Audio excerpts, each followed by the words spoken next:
Senior চাচাতো বোনকে বিবস্ত্র অবস্থায় দেখার শাস্তিস্বরূপ 1 ঘন্টা যাবৎ কান ধরে দুপুরে কড়া রোদের মধ্যে এক পা উঁচু করে ছাদের মাঝখানটায় দাঁড়িয়ে আছে ঈশান। না না, আপনারা যেটা ভাবছেন তেমনটা নয়। বিবস্ত্র বলতে যেটাকে বোঝায় তেমন নয়। তারপরও শাস্তিটা পেতে হলো। ঈশানের চাচাতো বোন ঈশিতা ওর রুমের দরজা খোলা রেখেই ওয়াশরুমে ঢুকে গিয়েছিল।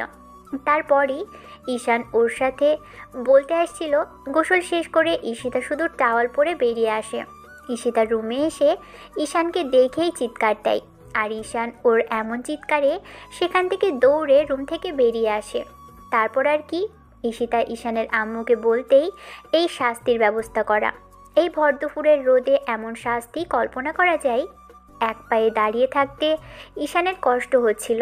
অন্যদিকে ছাদের এক কিনারায় ছায়ায় ঈশানের থেকে দূরে দাঁড়িয়ে ঈশিতা রাগী দৃষ্টিতে সবটা লক্ষ্য রাখছে।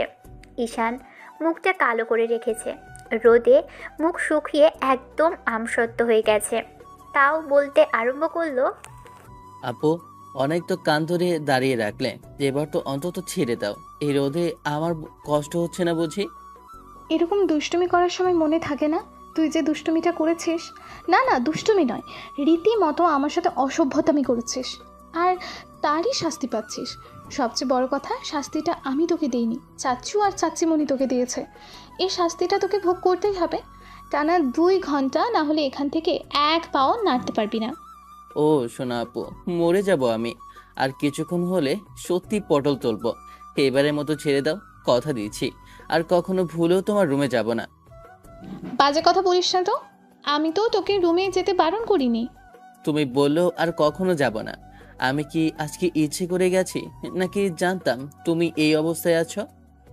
ওই অবস্থায় মানে? না, মানে তুমি টোয়ালে পরে বের হবে আমি জানতাম নাকি? আবারও অসভ্যের মতো কথা। একে তুই আমার সাথে অসভ্যতামি করেছিস, এখনও আবার এইসব কথা বলে আমাকে রাগিয়ে দিচ্ছিস। আমি রেগে গেলে কি করতে পারি সেটা কিন্তু তুই ভালো করেই জানিস। জানি না, আবার খুব জানি। আপু, এবারের মতো ছেড়ে দাও না। আমি এমন করে আর দাঁড়িয়ে থাকতে পারছি না। পাটা খুব ব্যথা করছে। আর কিছুক্ষণ হলে দেখবে ঠিকই পড়ে যাব। তখন কিন্তু তোমাকে সবাই দোষ দেবে।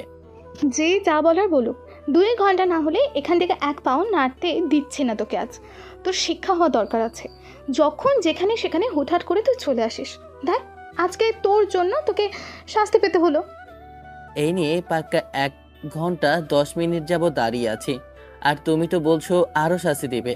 এরপর আর শাস্তি দিলে সত্যিই মরে যাব আপু, কথা দিয়েছি। আর ভুলেও তোমার সাথে কথা বলবো না। আর তোমার রুমেও যাব না। অন্যায় হয়েছে আমার। আমি তো আর ইচ্ছে করে যাইনি তোমার রুমে। আমার আমার জায়গায় তুমি থাকলে কি এমন শাস্তি নিতে পারতে বলো? অত কিছু জানি না, তোকে দাঁড়িয়ে থাকতে বলেছি, তুই চুপচাপ দাঁড়িয়ে থাকবি। আর একটা কথা বললে কিন্তু তোর অবস্থা আরও খারাপ করে ছাড়বো। ঈশান কাঁদো কাঁদো মুখে ঈশিতার দিকে তাকিয়ে রইল। ঈশিতা ঈশানের দিক থেকে চোখ ফিরিয়ে ফোন চালানোতে মনোযোগ দিল। অন্যদিকে ঈশান ফ্যালফ্যাল করে ঈশিতার দিকে অসহায় চোখে তাকিয়ে রইল। এই মেয়েটার মনে কি একটু দয়া মায়া নেই? এতবার রিকোয়েস্ট করার পরও একটু দয়া মায়া হচ্ছে না।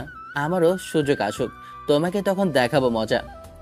ঈশান কিছু একটা ভেবে মাথায় হাত দিয়ে দাঁড়িয়ে পড়ল। ঈশিতা ওর দিকে তাকাতেই ঈশানের মাথাটা কেমন যেন চক্কর দিয়ে উঠল। মুহূর্তের মধ্যেই মাথা ঘুরে পড়ে যেতে গেলে ঈশিতা দৌড়ে এসে ঈশানের পাশে বসে ওকে ধাক্কা দিয়ে বলতে আরম্ভ করলো, ঈশান, ঈশান, কি হলো তোর? প্লিজ মজা করিস না, দেখ চোখ খোল। বারবার ঈশানকে ডাকার পরও যখন ঈশান কোনো রেসপন্স করলো না, তাই ঈশিতা এবার ভয় পেয়ে গেল।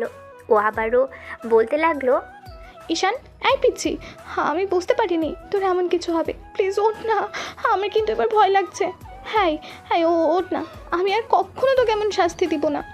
কিন্তু ঈশানের মুখে আর কোনো কথা নেই। অনেকবার ডাকার পরও ঈশানের সাড়া না পেয়ে ঈশিতা এবার জোরে জোরে ওকে ডাকতে লাগলো, হ্যাঁ ঈশান, ওঠ না প্লিজ। দেখ, আমি আর কখনো এরকম ভুল করব না। আমি বুঝতে পারিনি তোর এতটা কষ্ট হবে, যার জন্য সেন্সলেস হয়ে যাবি। প্লিজ একটাবার ওঠ। দেখ, বাসার সবাই যদি এরকম কিছু দেখতে পায় তাহলে আমাকে শেষ করে ফেলবে। ঈশান তারপরও কোনো রেসপন্স না করাতে এবার ঈশিতা বাসার সবাইকে জোরে জোরে ডাকতে লাগলো। কিছুক্ষণের মধ্যেই সবাই ছাদে আসতেই দেখলো ঈশান ফ্লোরে শুয়ে আছে আর ঈশিতা ওকে ডাকাডাকি করছে। এবার ঈশানের আব্বু আম্মু এসে বলতে আরম্ভ করলো, মামুনি, কি হয়েছে ঈশানের? ও শুয়ে আছে কেন? জানি না, বলছিল ওকে শাস্তি না দিতে, আমি শুনিনি। তারপর কেমন যেন হঠাৎই মাথা ঘুরে পড়ে গেল। কি হলো ওর? আব্বু কিছু একটা ভেবে ঈশানের নাকের কাছে হাত দিয়ে তারপর গালে কপালে হাত দিয়ে বুঝতে পারল ছেলেটা সত্যিই সেন্সলেস হয়ে গেছে। আব্বু আর চাচ্চু ঈশানকে উঠিয়ে তারপর রুমে নিয়ে আসে। ঈশিতার আম্মু ওর দিকে রাগি চোখে তাকিয়ে থেকে চলে যেতেই ঈশিতা কিছুক্ষণ চুপচাপ দাঁড়িয়ে থেকে তারপর দৌড়ে ছাদ থেকে নেমে আসলো। ঈশানকে বেডে শুয়ে দিলে ওর মাঝে আম্মু পানি এনে ওর মুখে পানি ছিটা দিতেই ঈশান পিটপিট করে তাকালো। জ্ঞান ফিরতেই ঈশান সবার দিকে একবার তাকিয়ে তারপর ঈশিতাকে না দেখেই উঠে বসার চেষ্টা করলো। তখন আব্বু বলতে আরম্ভ করলো, সত্যি করে বলো তো, সেন্সলেস হয়ে গিয়েছিলে কিনা?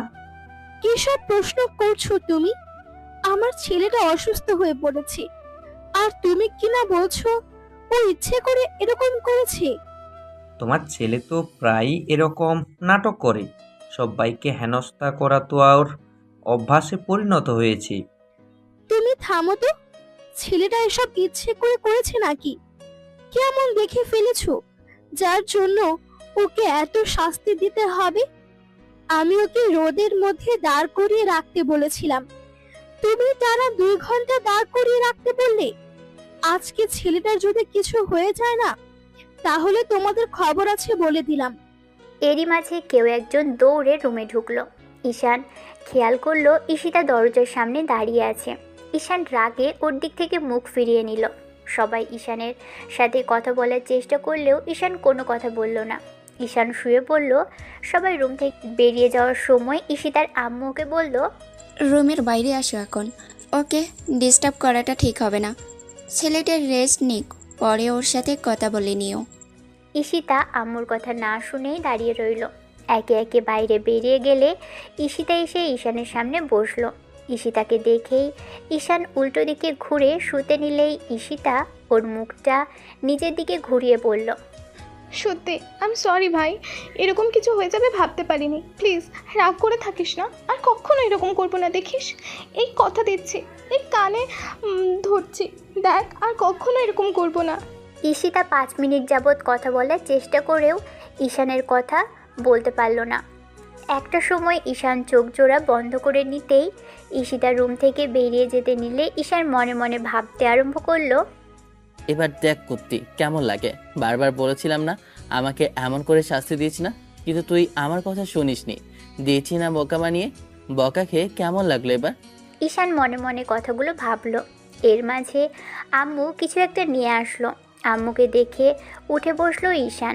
আম্মু ঈশানকে স্যুপ খাইয়ে দিল। খাওয়া শেষ হতেই আম্মু বলতে আরম্ভ করলো, বড় হয়েছো, এবার অন্তত দুষ্টুমিটা কমাও।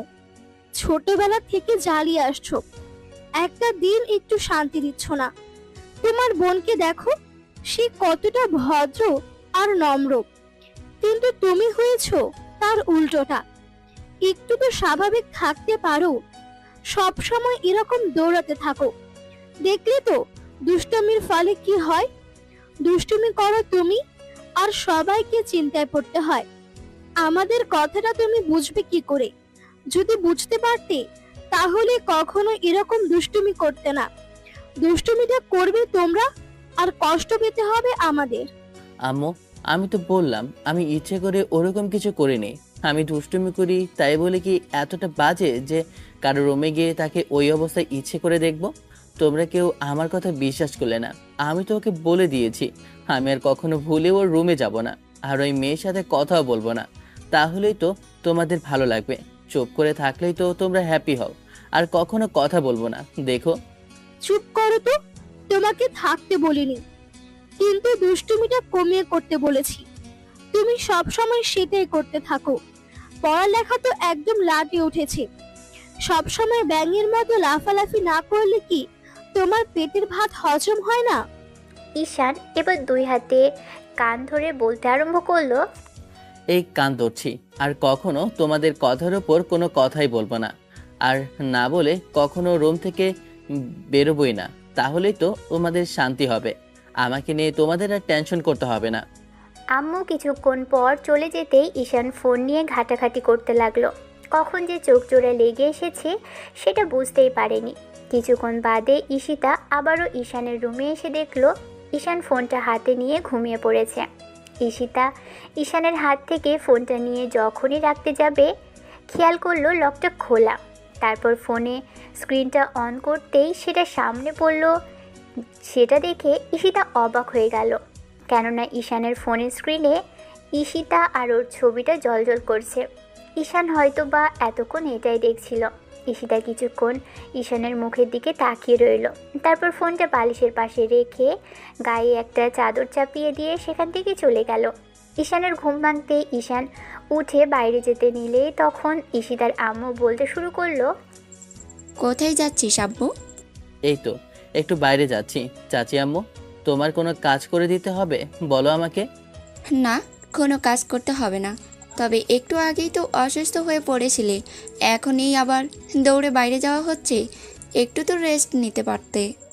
এই বয়সে রেস্ট নেওয়ার কি দরকার আছে? সব সময় রেস্ট নিলে বাইরে কে যাবে শুনি? আর বাসায় থাকলে তো দুষ্টুমিটাই করতে থাকে আর তোমাদের বিপদে ফেলি। তাই আমি আর চাই না বাসায় থেকে কাউকে বিপদে ফেলতে। আব্বু, এসব কথা কে বলেছে তোকে? ঈশিতা বলেছে? না না, উনি বলতে যাবে কেন? আম্মু বলেছে। আমি তো সবসময় ফাজলামিটাই করি, তাই ভেবেছি এখন থেকে ভালো হয়ে যাব। ঈশান কথাগুলো বলে শেষ করতে পারল না, তার আগেই কানে ভেসে আসলো, আম্মু কে ভালো হবে? ও, কুকুরের লেজ কখনো সোজা হবে মনে করো আম্মু, তেমনি ওই কখনো ভালো হতে পারবে না। ঈশান ঈশিতার দিকে একবার তাকিয়ে তারপর আবারও চাচি আম্মুর দিকে তাকাতেই চাচি আম্মু বলতে আরম্ভ করলো, সব সময় ছেলেটার পিছনে না লাগলে হয় না বুঝি? আমি আবার ওর পেছনে কই লাগলাম? ওই তো নিজে থেকে এরকম কর্মকাণ্ড করে যার জন্য নিজে নিজে অসুস্থ হয়ে পড়ে, কিন্তু সেটাতে আমার কি দোষ বলো? সব সময় যে ওর দোষ থাকে না সেটা আমি খুব ভালো করেই জানি। তোমাকে এত সাধু সাজতে হবে না মামনি, তুমিও কোনো কিছুতে কম যাও না, তোমাকে আমার খুব ভালো করেই চেনা আছে। ঈশান আর ওদের কোনো কথা না শুনে বাসা থেকে বেরিয়ে এলো। এই হয়েছে এক ঝামেলা। এই মেয়েও সব সময় ওর পিছনে আঠার মতো লেগে থাকবে। ঈশিতা বারবার ঈশানের পিছনে লাগে বলেই ঈশান মাঝে মধ্যে রেগে গিয়ে উল্টাপাল্টা কাজ করে বসে, আর তাতেই যত বিপত্তি। তবে এবার ঈশান ভেবেই নিয়েছে এই মেয়েটার সাথে সত্যিই আর কোনো কথা বলবে না। সব সময় যেহেতু সব বিষয়ে ওরই দোষ হয়, তাই আর ঈশিতার সাথে কথা বলবে না, আর তাতে ওরও কোনো দোষ হবে না। ঈশান বিকেলে ঘোরাফেরা শেষ করে বাড়ি ফিরছিল। পথিমধ্যে খেয়াল করলো দূরে রাস্তার ধারে একটা ফুচকার দোকান বসেছে। ঈশান ভাবলো ফুচকা খেয়ে বাসায় যাবে, আর যাওয়ার সময় বাসায় নিয়ে যাবে। ঈশান কয়েক প্লেট ফুচকা অর্ডার করলো আর প্যাকিং করে দিতে বললে লোকটা প্যাকিং করে দিল। ঈশান বাড়ির উদ্দেশ্যে চলে আসলো। বাসার মধ্যে ঢুকতেই খেয়াল করলো ওর বোন আর ঈশিতার ছোট বোন তন্নি কথা বলছে।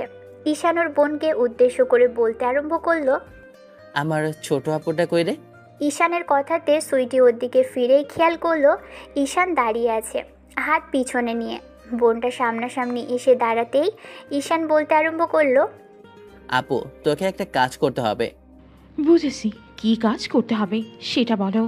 ঈশান সুইটির হাতে প্যাকেটটা ধরিয়ে দিয়ে বলতে আরম্ভ করলো, এই প্যাকেটটা ঈশিতা আপুর রুমে দিয়ে আসবি। আর যদি জিজ্ঞেস করে কে দিয়েছে, কিছু বলার দরকার নেই। আর যদি রুমে না থাকে তাহলে সবচেয়ে বেশি ভালো হয়। যা গিয়ে দিয়ে আয় না আপু। কি আছে এতে? সেটা তোকে জানতে হবে না। যদি রেখে আসতে পারিস তাহলে তোর জন্য একটা গিফট আছে। সুইটির চোখ জোড়া হাস্যোজ্জ্বল হয়ে উঠল। তারপর ও দৌড়ে চলে গেল ঈশিতার রুমে প্যাকেটটা রাখতে। কিছুক্ষণ বাদে বোন ঈশানের কাছে ফিরে আসতেই ঈশান ওকে কয়েকটা কিটক্যাট চকলেট সামনে ধরতেই সুইটি সেগুলো নিয়ে দৌড়ে চলে গেল। এবার ঈশিতার ছোট বোন এসেও ঈশানের দিকে হাত বাড়িয়ে দিলে ঈশার অন্য পকেট থেকে আরও কয়েকটা চকলেট এগিয়ে দিল। তন্নি চকলেটগুলো নিতেই ঈশান ওর গাল দুটো টেনে নিয়ে মাথায় হাত বুলিয়ে দিয়ে বলতে আরম্ভ করলো, খুব জানিস তাই না যে ভাইয়া তোদের খালি হাতে ফেরাবে না? জানবো না, তুমি আমাদের একমাত্র ভাইয়া। আমাদের যে কখনো খালি হাতে ফেরাতে তোমার নিজেরই খারাপ লাগবে। আমরা জানি যে আমাদের জন্য তুমি কিছু না বাসাতে ঢুকবেই না। আব্বু আম্মু কিংবা চাচু আর চাচি আম্মু কিছু না জানলেও তো তুমি আমাদের জন্য কিছু না কিছু নিয়ে আসবে। সেই জন্যই তো তোমাকে এতটা ভালোবাসি ভাইয়া। ঈশান ওর গালগুলো টেনে দিয়ে রুমে চলে গেল। রাতে খাওয়া দাবার সময় ঈশান একটাবারও কারোর সাথে কথা বলল না, আর কারো দিকে তাকালোও না। আব্বু আম্মু আর চাচু চাচি আম্মু কথা বললেও ঈশানের খাওয়া হতেই ও রুমে চলে আসলো। ঈশিতা খেয়াল করলো ঈশান একটাবারও ওর দিকে তাকালো না, আর কথা তো দূরে থাক। ঈশিতা ভাবতে লাগলো ছেলেটার আবার কি হলো।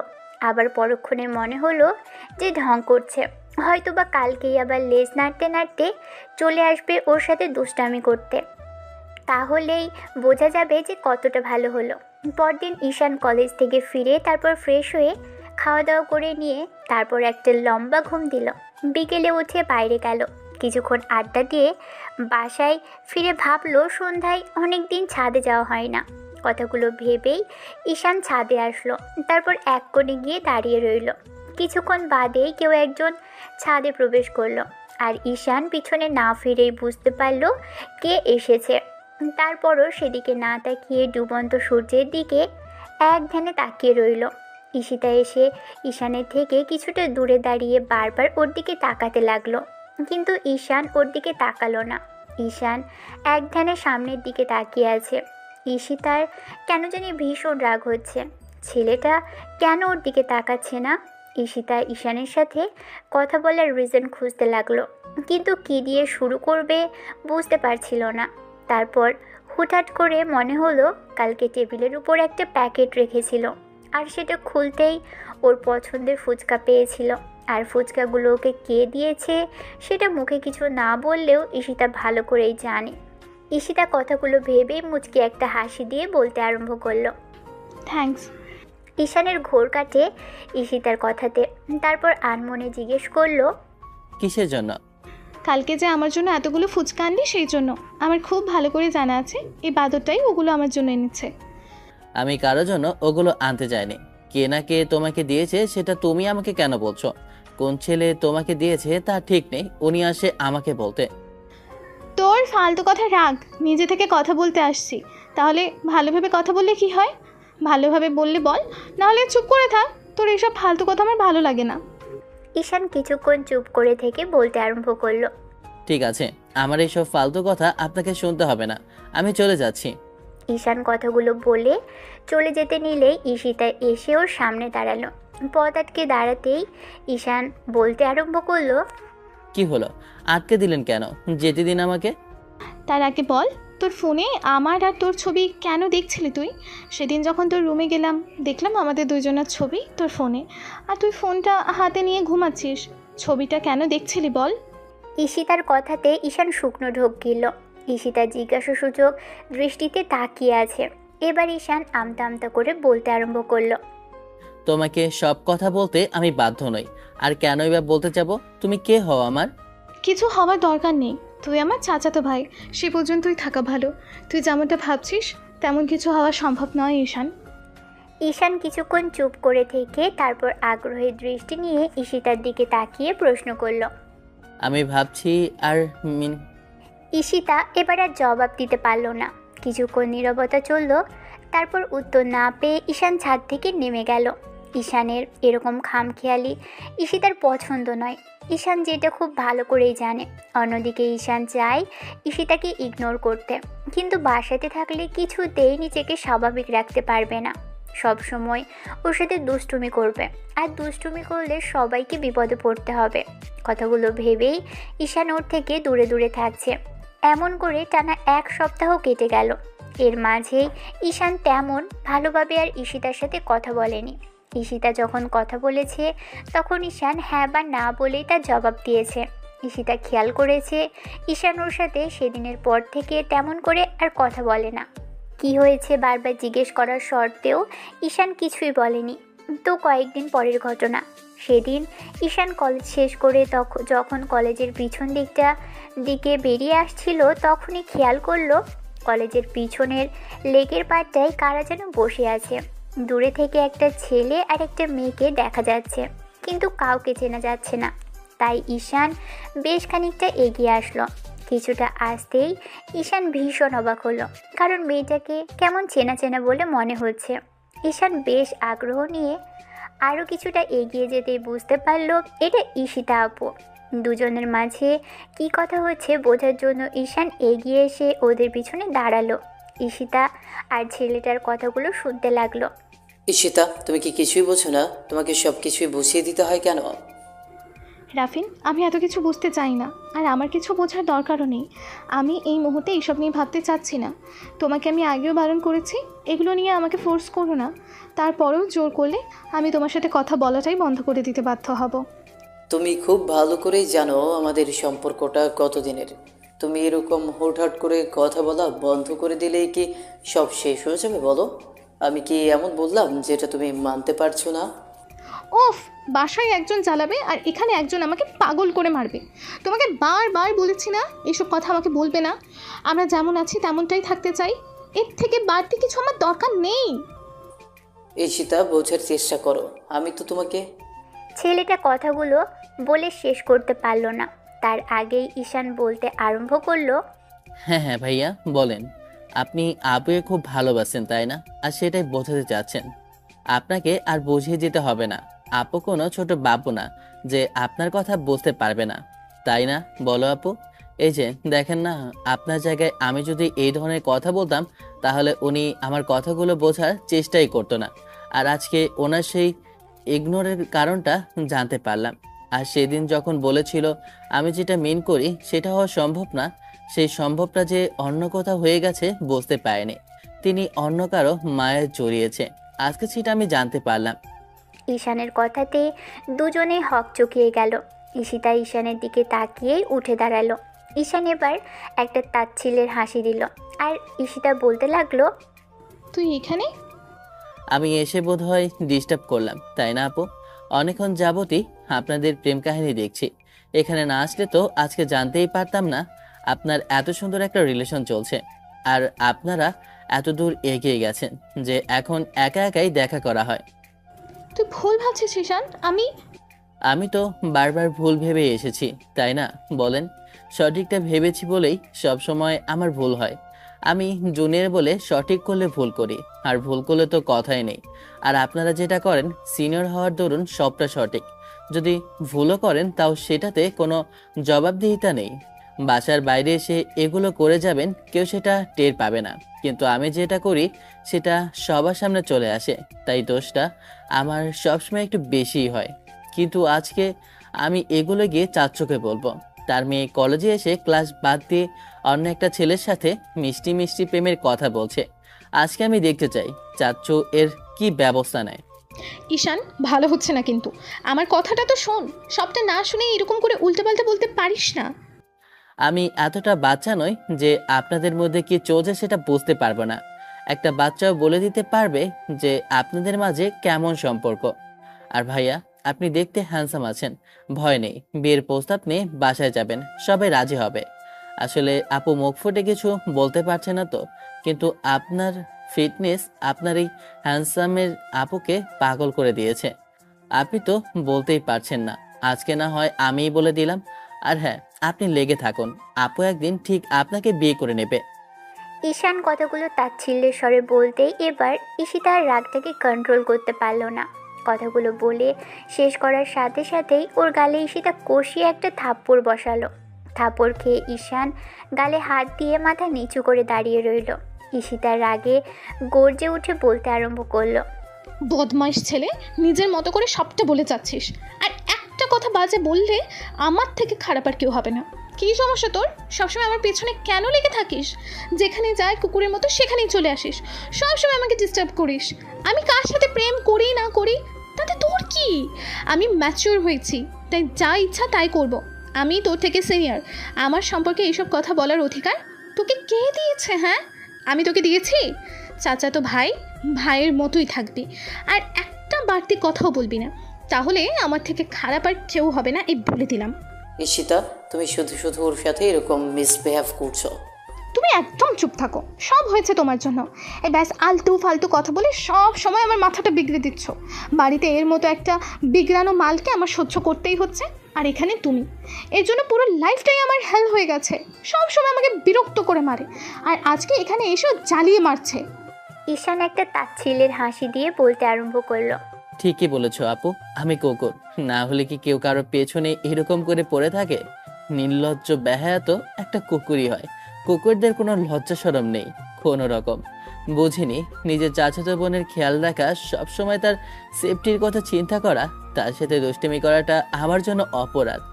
আমি আজকে বুঝতে পারছি আমি তোমাকে যতটাই হাসি খুশি রাখার চেষ্টা করি সেটা তোমার জন্য কতটা কষ্টের আর কতটা বিরক্তির কারণ হয়ে দাঁড়ায়। একই বাসায় থাকি, তাই এই বিরক্তিকর চেহারাটা যে তোমাকে দেখতেই হবে। তবে আমার এই বিরক্তিকর কাজগুলো আর কখনোই তোমার সামনে করতে আসবো না। তুমি চিন্তা করো না, আমি তোমাকে কখনো আর ডিস্টার্ব করবো না।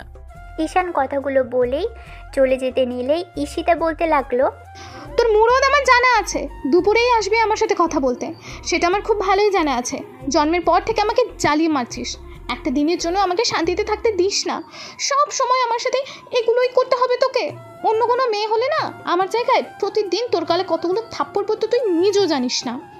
ঈশান ঈশিতার দিকে তাকালো, কিন্তু কোনো কথা বলল না। ঈশান সেখান থেকে চলে যেতেই ঈশিতা হাঁপাতে লাগলো। ছেলেটার দিকে একবার রাগী চোখে তাকিয়ে ও সেখান থেকে বেরিয়ে গেল বাসার উদ্দেশ্যে। ঈশান বাসায় এসে কারোর সাথে কোনো কথা বলল না। মুখটা কালো দেখে আম্মু জিজ্ঞেস করলো। তখন ঈশান একটু হাসি দিয়ে রুমে চলে আসলো। দুপুরে খাবার খাওয়ার জন্য রুমে গিয়ে শাওয়ার নিয়ে যখনই বাইরে আসলো তখনই ঈশিতার কথাগুলো কানে বাজতে আরম্ভ করলো। ও তো ঠিকই বলেছে, ঈশান ওকে ডিস্টার্ব করে, সবসময় জ্বালায়।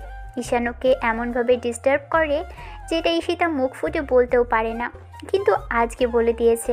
আম্মু ঠিকই বলে, ওকে কেউ সহ্য করতে পারে না। ঈশান যেটা করে সেটার জন্য সবাইকে বিপদে পড়তে হয়। ঈশান আজকে বুঝতে পারলো যে ঈশিতা ওকে কতটা বিরক্তিকর ভাবে।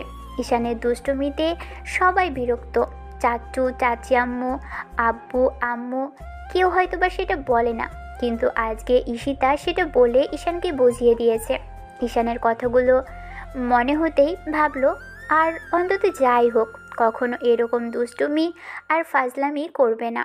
বিকেলের দিকে যখন ঈশানের ঘুম ভাঙলো ও উঠে ফ্রেশ হয়ে নিচে আসলো নাস্তা করার জন্য। তারপর ডাইনিং রুমে বসে টিভিটা অন করে কার্টুন দেখতে আরম্ভ করলেই এরই মাঝে কেউ একজন এসে ঈশানের পাশে একটা সোফায় কেউ বসলো। ঈশান সেদিকে না তাকিয়ে টিভি দেখায় মনোযোগ দিল। ঈশান খুব মনোযোগ দিয়ে কার্টুন দেখছিল, তাই সামনে বসে থাকা ব্যক্তির দিকে তাকাচ্ছিল না বলে সে বলতে আরম্ভ করলো।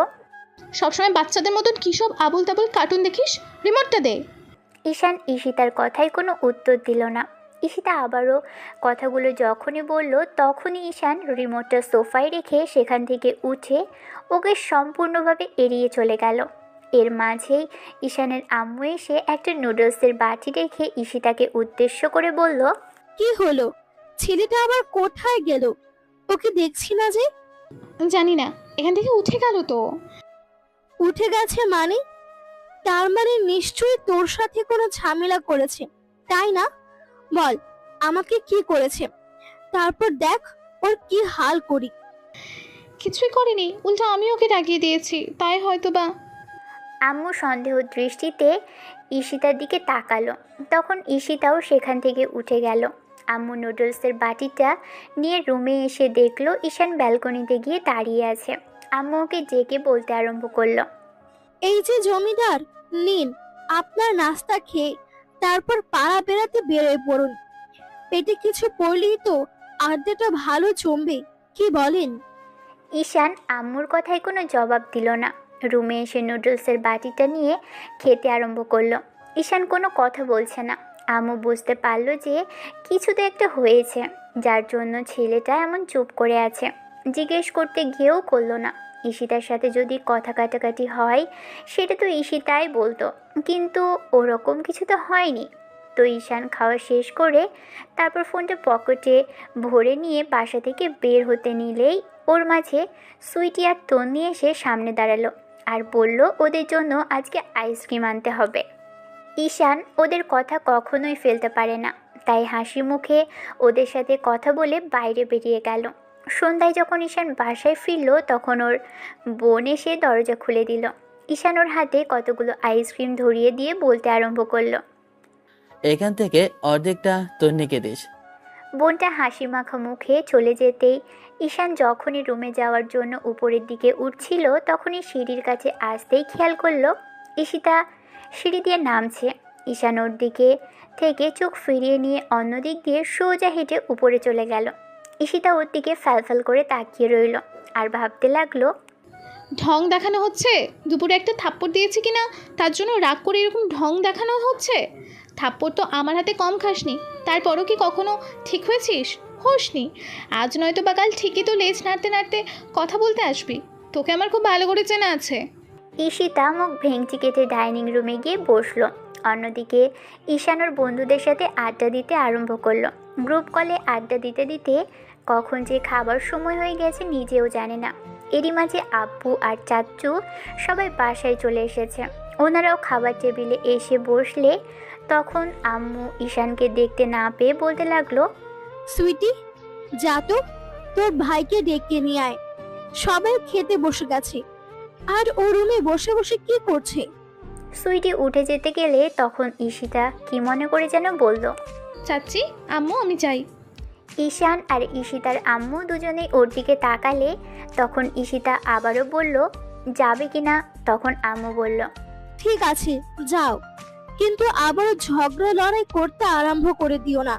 ঈশিতা হনহন করে উপরে চলে গেল। ঈশানের রুমে আসতেই দেখলো ও ফোনে কিছু একটা করছে আর মিটমিট করে হাসছে। ঈশিতা ওর হাত থেকে ফোনটা কেড়ে নিতেই ঈশান ওর দিকে তাকালো আর ঈশিতা রাগী দৃষ্টিতে তাকিয়ে রইল। ঈশান চোখ জোড়া নামিয়ে নিলে ঈশিতা বলল, কার সাথে প্রেম করা হচ্ছে শুনি, যার জন্য এরকম দাঁত কেলিয়ে কেলিয়ে হাসা হচ্ছে দেখি? কার সাথে কথা বলছিস দেখি? ঈশিতা কথাগুলো বলেই ঈশানের ফোনটা সামনে এনে দেখলো ঈশান ওর ছেলে বন্ধুদের সাথে কথা বলছিল। ঈশিতা ওর দিকে ফোনটা এগিয়ে দিতেই ঈশান এবার ফোনটা হাতে তো নিল, কিন্তু কয়েক সেকেন্ড পরই সজোরে দেয়ালে ছুঁড়ে মারল। ঈশিতা ঈশানের এরকম কর্মকাণ্ডে অবাক হয়ে গেল। ঈশান সেখানে এক মুহূর্ত দাঁড়ালো না, ওয়াশরুমের দিকে চলে যেতেই ঈশিতা ফ্যালফ্যাল করে কিছুক্ষণ ওর যাওয়ার দিকে তাকিয়ে রইল। ঈশিতা ভাবতেও পারেনি ঈশান এমন সিনক্রেট করে বসবে। কিছুক্ষণ বাদেই ঈশিতার মনে পড়ে গেল কলেজের সেই কথাগুলো। এবার ঈশিতা ঈশানের রাগের কারণ বুঝতে পারল। ঈশান তখনকার বিষয়টা নিয়ে হয়তোবা প্রচুর পরিমাণে রেগে আছে, যার জন্য এরকম বিহেভ করলো। ঈশিতা আর দাঁড়ালো না। এখানে থাকলে ঈশান আরও সিনক্রেট করতে পারে। এ বিষয়ে পরে ঈশানের সাথে ঈশিতা কথা বলে নেবে ভেবে বেরিয়ে আসলো। ঈশিতা ভাবতেও পারেনি ঈশান বাসায় আসার পরও বিষয়টা মনে রাখবে আর রেগে থাকবে। কই, আগে তো কখনো এমন হয়নি, কিন্তু আজকে যে ঈশিতা বড্ড বাড়াবাড়ি করে ফেলেছে। ঈশিতা ভাবলো তখন ওই কথাগুলো ঈশানকে বলাটা ভুল হয়েছে। ঈশিতার আজকের বলা কথাগুলো ঈশানকে একটু বেশি হার্ট করেছে। ঈশিতা নিচে নেমে আসলো। এরই মাঝে ঈশান বেরিয়ে আসতেই দেখলো ঈশিতা গুটি গুটি পায়ে ডাইনিং রুমের দিকে যাচ্ছে। ঈশান ওকে সম্পূর্ণ এড়িয়ে গিয়ে খাবার টেবিলে বসতেই আম্মু সবাইকে খাবার দিতে আরম্ভ করলো। ঈশান কোনো কথা না বলে খাওয়া আরম্ভ করলো। এরই মাঝে চাচ্চু বলতে আরম্ভ করলো, তো আব্বু, পড়ালেখাটা কেমন চলছে? পড়ালেখার পাশাপাশি বিজনেসেও একটু হাত লাগাতে পারো। আজ বাদে কাল দুই বোনের বিয়ে হবে, তারপর তোমাকেও সংসারে পা রাখতে হবে। এভাবে ঘুরে বেড়ালে চলবে? বয়স তো আর কম হচ্ছে না, তাই না? সবাই ঈশানের দিকে তাকাতেই ঈশান কোনো ভনিতা ছাড়াই উত্তর দিল, চাচ্ছু, তুমি আর আব্বু যেটা ঠিক করবে সেটাই হবে। এত সহজে মেনে নেওয়ার ছেলে তো তুমি নও। আজকাল দেখছি কেমন চুপচাপ থাকছো, কিছু বললে আবার সেটা মুখ বুজে সহ্য করে নিচ্ছ। ব্যাপার কি বলো তো? আমার কপালে তো এত সুখ সইবার নয়, আর এত বাধ্য ছেলে তো তুমি নও। ঈশান কোনো কথা বলল না। এরই মাঝে চাচ্চু অর্থাৎ ঈশিতার আব্বু বলতে আর লাগলো, ছেলেটাকে শুধু শুধু কেন রাগাচ্ছিস? নিজের ভুলটা বুঝতে পেরেছে, আর তাছাড়া দুষ্টুমিটা আর কতকাল করবে? এখন ম্যাচিওর হয়েছে, বুঝতে শিখেছে, তাই নিজেকে পরিবর্তন করেছে। শোনো, আমি সবাইকে যেটা বলতে চাইছিলাম, আমাদের বিজনেস পার্টনার আছে না, ওই করিম সাহেব, গত সপ্তাহে ওনার ছেলেটা লন্ডন থেকে ফিরেছে। পড়ালেখা শেষ করে বড় ডক্টর হয়ে ফিরেছে। আমার ওনার সাথে কথা হচ্ছিল। উনি বলছিল যে আমাদের ঈশিতাকে নাকি উনি কোথায় দেখেছে। ঈশিতাকে নাকি ওনার আর ওনার ওয়াইফের ভীষণ পছন্দ হয়েছে। আমাদের ঈশিতাকে উনি ওনার ছেলের বউ করে নিতে চায়। সামনের সপ্তাহে আমরা গ্রিন সিগন্যাল দিলেই ওরা আমাদের বাসায় আসতে চায় বিয়ের কথা বলতে। এখন তোমরা কি বলো? কথাগুলো শুনে ঈশিতা হুটহাট করে ঈশানের দিকে তাকালো। ঈশান কোনো কথা বলছে না, খেয়েই চলেছে মনোযোগ দিয়ে। ঈশানের দিক থেকে অ্যাকশন রিয়াকশন কোনোটাই পাওয়া গেল না। অন্যদিকে বিয়ের কথা শুনে ঈশিতা ফ্যালফ্যাল করে খাবারের দিকে তাকিয়ে রইল। কথাগুলো শোনার পর থেকেই ঈশিতার মুখটা কালো হয়ে আছে। ও তো সেই তখন থেকে ঈশানের দিকে ফ্যালফ্যাল করে তাকিয়ে আছে। ঈশান কোনো জবাব দিল না। আব্বু আম্মু ঈশানের দিকে তাকালো। তারপরও ছেলের কোনো রিয়াকশন আসছে না। খাওয়া শেষ করে ঈশান সেখান থেকে উঠে গেল। সবাই ওর যাবার দিকে তাকিয়ে রইল। তখন ঈশিতার আব্বু ওর দিকে তাকিয়ে দেখলো ও খাচ্ছে না। তাই তিনি বললেন, কি হলো মামুনি, তুমি তো কিছু বললে না, চুপ করে আছো যে? তোমার কি কোনো পছন্দ আছে, নাকি এইসব বিষয় তুমি এখনো ভাবোনি? কোনটা? হ্যাঁ। ঈশিতা চুপচাপ। তাই ওর আম্মু বলল, বিয়ের কথা বলার জন্য কি খাবার টেবিলটাই তোমাদের সময় হলো? অন্য কথাও কি বলা যেত না? দেখছো সবাই খাবার খাচ্ছে, তার মধ্যেই এসে তোমাকে এসব বলতে হবে? কাল ছুটির দিন, কালও তো এগুলো নিয়ে বলতে পারতে। তা না করে উনি খাবার টেবিলেই মিটিং বসালো। আরে কি মুশকিল, এত ভালো একটা সম্বন্ধ, তাই তো সবাইকে জানালো। মেয়ে বড় হয়েছে, আজ না হয় কাল তো মেয়ের বিয়েটা দিতেই হতো। আর মেয়েরও তো মতামত জানার দরকার আছে, তাই না? তার অন্য কোনো পছন্দ আছে কিনা, নাকি আমাদের পছন্দে বিয়ে করবে, সেটা জানা তো আমাদের দায়িত্ব, তাই না? ঈশিতা আর বসে থাকতে পারল না, সেখান থেকে উঠে গেল। আম্মু খুব ভালো করেই জানে ঈশিতার মুখের বিরক্তিটা বুঝতে পারল। তাই বলল, মেয়ের মুখটা দেখে কি তুমি বুঝতে পারছো না যে মেয়ে কেন এরকম করে চলে গেল? যদি পছন্দ থাকতো সেটা আমাদের বলতো, কিন্তু এই বিয়েতে যে ওর কোনো ইচ্ছা নেই সেটা আমার খুব ভালো করেই বোঝা হয়ে গেছে। তুমি কি করে বুঝলে? ও তো হ্যাঁ কিংবা না কোনোটাই বললো না। তোমার মেয়ে মুখের উপর কখনো না বলেছে, তাহলে আজ বলার সাহসটা করবে কি করে? ঈশিতার আব্বু কিছুক্ষণ চুপচাপ বসে কিছু একটা ভাবতে লাগলো। অন্যদিকে ঈশান রুমে এসে শুয়ে পড়ে। আরেকদিকে ঈশিতা এসে বালিশে মুখ গুজে বসে পড়ল। ঈশিতা ভাবতে আরম্ভ করলো, আব্বুর মাথায় এই বিয়ের ভূতটা কে চাপালো। আবার পরক্ষণেই মনে হতে লাগলো, মাঝে মাঝে আব্বুর কি হয় কে জানে, হঠাৎ এই সময় ওনার মাথায় বিয়ের ভূতটাকে চাপালো। এই বিয়ে বিয়ে করে আমাকে পাগল করে দিবে। এই সব নিয়ে আমার কথা বলতে মোটেও ভালো লাগে না। যতই এই বিষয়টা এড়িয়ে যেতে চাই, ততই এরা এই ফালতু বিষয় নিয়ে কথা বলবে। ঈশিতার ঈশানের কথা মনে হলো। একটু আগেই ওর সাথে সিন ক্রিয়েট করলো, সেটা মনে করে বলতে লাগলো, কুত্তা, তুই আমার উপর রাগ দেখানো না। রাগ দেখিয়ে ফোন ভেঙে ফেলা, কতগুলো ফোন ভাঙতে পারিস, আমিও সেটা দেখে নিব। সামান্য একটা বিষয়ে একটা থাপ্পড় দিয়েছে কিনা তার জন্য আমার উপর এত রেগে থাকা।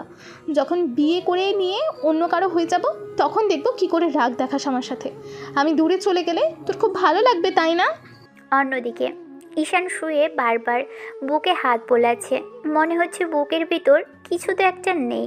বারবার ছিনছিনে ব্যথা অনুভব করছে। এই হয়তো বা কেউ একজন হারিয়ে যাবে। ঈশান নিজেই নিজের হাসলো আর মনে হতে লাগলো, একদিন না একদিন আপুর বিয়েটা হয়ে যাবে। আবার পরক্ষণে নিজে নিজে বলতে আরম্ভ করলো, আপুর বিয়েটা হবে কিনা জানি না, তবে সে আমার মুখটাও দেখতে চায় না। আমি ওর কাছে বিরক্তির কারণ। আমি আর চাই না ওর বিরক্তির কারণ হতে। যত বেশি এড়িয়ে যাব ততই ওর জন্য ভালো। আর আমাদের মাঝে কোনো ঝামেলা হবে না, আর কাউকে বিপদে পড়তে হবে না। ওর কাছে আমি তো কুত্তা, তাই ওর পেছনে পড়ে থাকি। পরদিন ঈশান সকাল সকাল উঠে বেরিয়ে পড়ে। এখন আর বাসায় থাকতে তেমন ভালো লাগে না। যদি ঈশিতা আপুর বিয়ের কথা ওঠে, এসব শুনলে ঈশানের মেজাজটা প্রচুর পরিমাণে বিগড়ে যাবে। তাই নাস্তা করে কোনো রকম বেরিয়ে পড়ল। ঈশিতার ঘুম ভাঙলো বেলা 10টায়।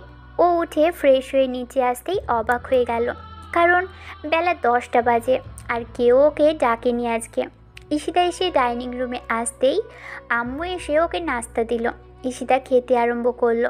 আম্মু ওর পাশে বসে বলতে লাগলো, মামনি, সত্যি করে বলতো, তোমার অন্য কাউকে পছন্দ আছে নাকি?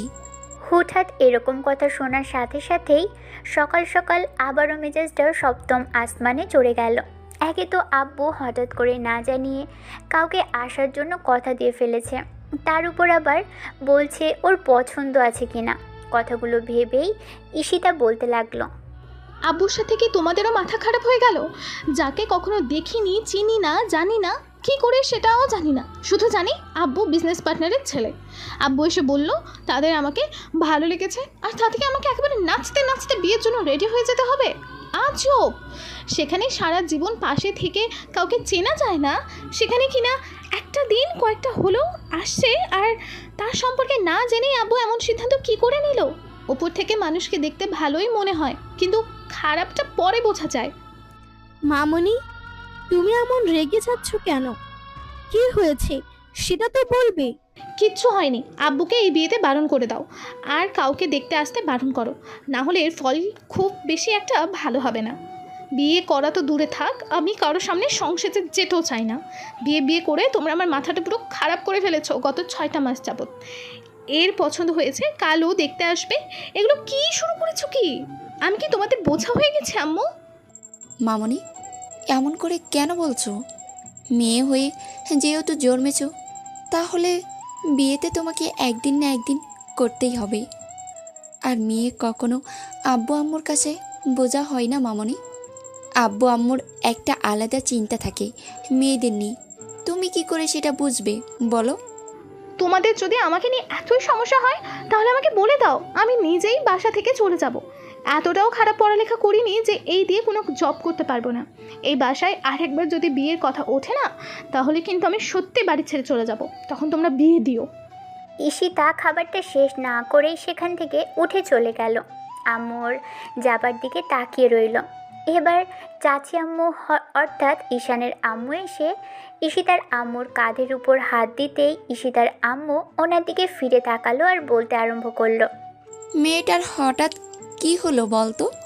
এরকম করে সিন ক্রিয়েট করলো, বিয়ের কথা বলাতে খাবারটাও খেলো না।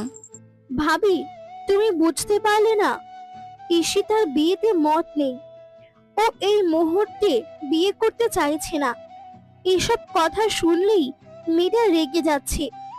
আমি ভাবছি অন্য কথা, এর একটা কারণ তো আছে। যাই হোক ভাবি, আমার মনে হয় এই বিয়ে নিয়ে জোর না করাই ভালো। জোর করে রাজি করাতে গেলে এতে হিতের বিপরীত হতে পারে। ভাইয়াকে কিছুদিনের জন্য বারণ করো এসব নিয়ে কথা বলতে। ঈশিতার যদি পছন্দ থাকে তাহলে সেটা সামনে আসবে, একটা না একটা সময় ওকে রাজি করানোই যাবে। এখনই এগুলো নিয়ে জোর জবরদস্তি করলে ঝামেলাটা আরো বাড়বে বই কমবে না। দিনটা কোনো রকমে কেটে গেল। দুপুর গড়িয়ে বিকেল হতেই ঈশান ব্যাগটা কাঁধে নিয়ে বাসার মধ্যে ঢুকলো। ঈশানকে দেখে খুব ক্লান্ত লাগছে, মনে হচ্ছে ক্লাস করে পড়াশোনা করে একদম সব কিছু উল্টে ফেলেছে। আম্মু এসে দেখেই জিজ্ঞেস করলো, আব্বু, তোমাকে এরকম লাগছে কেন? শরীর খারাপ করেছে তোমার? না আম্মু, এমনিতেই ক্লাস করে বন্ধুদের সাথে একটু আড্ডা দিয়ে তারপর বাসায় ফিরছিলাম। বাইরে প্রচুর গরম, সেজন্য এরকম লাগছে। আমি ফ্রেশ হয়ে আসি, থাকো তুমি। ঈশান গত কয়েকদিন যাবৎ কারোর সাথেই তেমন কথা বলতে চাইছে না। কি হলো ছেলেটা? ওর আম্মু শুধু এটাই ভাবতে লাগলো। ঈশান রুমে এসে লম্বা একটা শাওয়ার নিয়ে বের হয়ে এসে বেডে বসে কিছু একটা ভাবতে আরম্ভ করলো। অন্যদিকে ঈশিতা সেটা সকাল থেকেই এ অবধি রুম থেকেই বের হয়নি। ওর বারবার শুধু মনে হচ্ছে সত্যি কি আব্বু তাহলে ওর বিয়েটা দিয়েই ছাড়বে। কিন্তু ঈশিতা ভেবে নিয়েছে আর যাই হোক জোর করে ওর বিয়েটা দিতে পারবে না, তাহলে ও উল্টাপাল্টা কিছু একটা ঘটিয়েই বসবে। ঈশিতা আর ঈশানের আম্মু কিচেনে রান্না করছে আর কথা বলছে। এরই মাঝে ঈশিতা ডাইনিংয়ে এসে শুনতে পায় ওদের কথোপকথনগুলো এমন ছিল, ভাবি, মেয়েগুলো কি হলো বলুন তো? ঈশিতাকে দেখছি কাল থেকে রেগে আছে, আমার ছেলেটাকেও দেখছি কয়েকদিন যাবৎ তেমন করে কারোর সাথে কথাই বলছে না। কিছু জিজ্ঞেস করলেও শুধু হ্যাঁ বা না বলে উত্তর দিচ্ছে।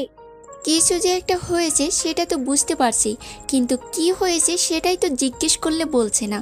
কিছু না বলে চুপ করে থেকে সমস্যাটাকে আরও বাড়াবে। তাহলে বললে কি এমন ক্ষতি হয় বুঝতে পারছি না। ঈশিতা ডাইনিং রুমে বসে রইল। ওর মাঝে ঈশানও এসে ডাইনিংয়ে বসলো, কিন্তু ও ঈশিতাকে খেয়াল করেনি। ঈশান বসেই আম্মুকে উদ্দেশ্য করে বলল, আম্মু খুব খিদে পেয়েছে, খাবার দাও। আম্মু কিছুক্ষণ বাদেই তাড়াহুড়ো করে এসে ঈশানকে খাবার দিতে লাগলো। এর মাঝে ঈশিতা এসে ওদের থেকে কিছুটা দূরে দাঁড়ালে ঈশান একটা বারও ওর দিকে তাকালো না। আম্মু চুপচাপ দাঁড়িয়ে আছে। ঈশান জানে আম্মু রান্না করছিল, তাই বলল, আমার জন্য দাঁড়িয়ে থাকতে হবে না আম্মু, বাকিটা আমি নিজে নিয়ে নিতে পারবো, তুমি গিয়ে নিজের কাজ করো। ঈশান মাথা নিচু করে খেয়ে যাচ্ছে। ঈশিতার খুব রাগ হচ্ছে ওর এরকম কর্মকাণ্ডে। একটা বারও ওর দিকে ছেলেটা তাকাচ্ছে না পর্যন্ত। তার উপর ওর সাথে সেই 3-4 দিন যাবৎ কথাই বলছে না। ঈশিতার এবার মনে হচ্ছে সেদিন ঈশানের সাথে ওরকম মিসবিহেভ করাটা খুব বেশি ভুল হয়েছে। ঈশান খাওয়া শেষ করে হাত ধুয়ে রুমের দিকে চলে গেল। ঈশিতা পিছন পিছন আসলো। ঈশান যখনই রুমে ঢুকতে যাবে তখনই ঈশিতা এসে ওর সামনে দাঁড়ায়। ঈশান ওর দিকে একবার তাকিয়ে পাশ কাটিয়ে চলে যেতে নিলেই ঈশিতা আবারও ঈশানের সামনে এসে দাঁড়ালে এবারও বিরক্তিমাখা কণ্ঠে বলল, আপনার কি সমস্যা বলেন তো আপু? পথ কেন আটকাচ্ছেন? কিছু বলার থাকলে সেটা সরাসরি বলুন। এরকম করে ডিস্টার্ব করাটা আমার মোটেও পছন্দ না। আমার সাথে ভাব দেখানো হচ্ছে, তাই না?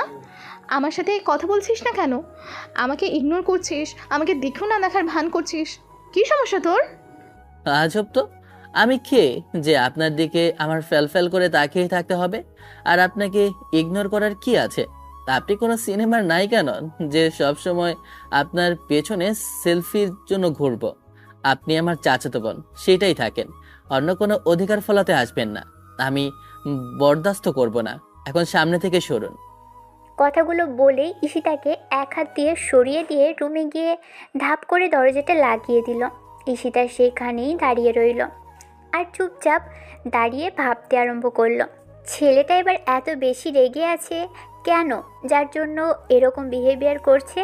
কয়েকদিন আগে রাগের মাথায় যেভাবে ফোনটা ভেঙে ফেলেছে, তাতে জোর করে যদি ওর কথা বলতে যাই তাহলে কি করবে তা ঠিক নেই।